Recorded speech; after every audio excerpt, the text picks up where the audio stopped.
Assalamualaikum warahmatullahi wabarakatuh. Perkenalkan, nama saya Raka Najmi Al-Fauzan dan teman saya Ardi, Rodo, dan Rafri.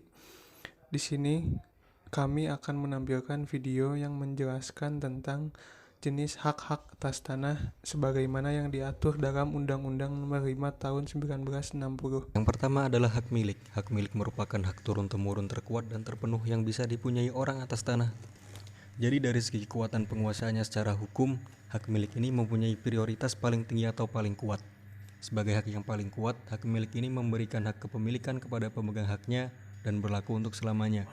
Hak milik ini bisa beralih dan dialihkan, bahkan beralih secara hukum, misalnya melalui pewarisan. Jikalau pemegang haknya meninggal dunia, hak milik hanya dipunyai oleh warga negara Indonesia. Jadi, badan hukum pada prinsipnya tidak dapat mempunyai hak milik. Tapi berdasarkan peraturan perundang-undangan, pemerintah boleh menetapkan badan hukum tertentu untuk dapat mempunyai hak milik, misalnya bank-bank yang didirikan oleh negara, perkumpulan-perkumpulan koperasi pertanian yang didirikan berdasarkan Undang-Undang Nomor 79 Tahun 1958, badan-badan keagamaan yang ditunjuk oleh Menteri Pertanian setelah mendengar dari Menteri Agama. Selain badan hukum, orang asing atau WNA juga tidak dapat mempunyai hak atas tanah.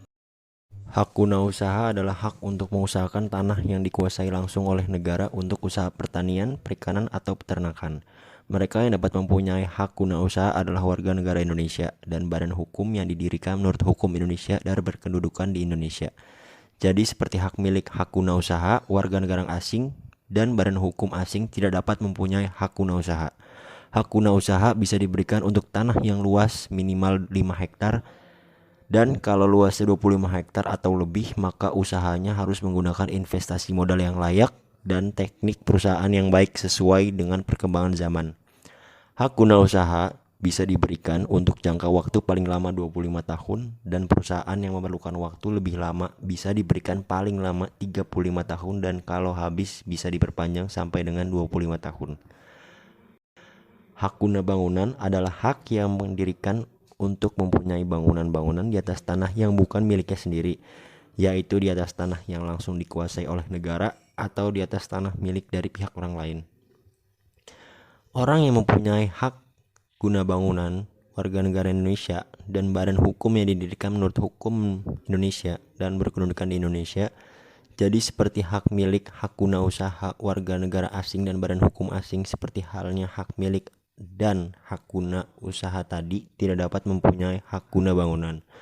Jangka waktu pemberian hak guna bangunan untuk selama jangka waktu paling lama yaitu 30 tahun dan bisa diperpanjang lagi sampai paling lama 20 tahun.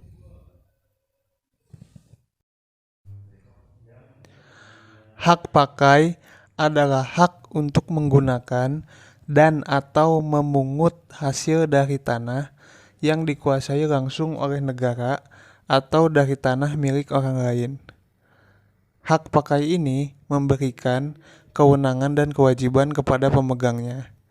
Kewenangan dan kewajiban ini ditentukan di dalam keputusan pemberian haknya oleh pejabat pertanahan untuk tanah yang dikuasai langsung oleh negara, atau di dalam perjanjian dengan pemilik tanah untuk tanah yang dikuasai oleh orang lain. Perjanjian di sini bukan sewa menyewa atau pengolahan tanah. Yang dapat mempunyai hak pakai bukan cuma warga negara Indonesia dan badan hukum Indonesia, tapi warga negara asing dan badan hukum asing yang mempunyai perwakilan di Indonesia juga berhak mempunyai hak pakai. Hak pakai diberikan kepada pemegang hak untuk selama jangka waktu tertentu atau selama tanahnya digunakan untuk keperluan tertentu. Jadi UUPA tidak membatasi jangka waktu hak pakai ini.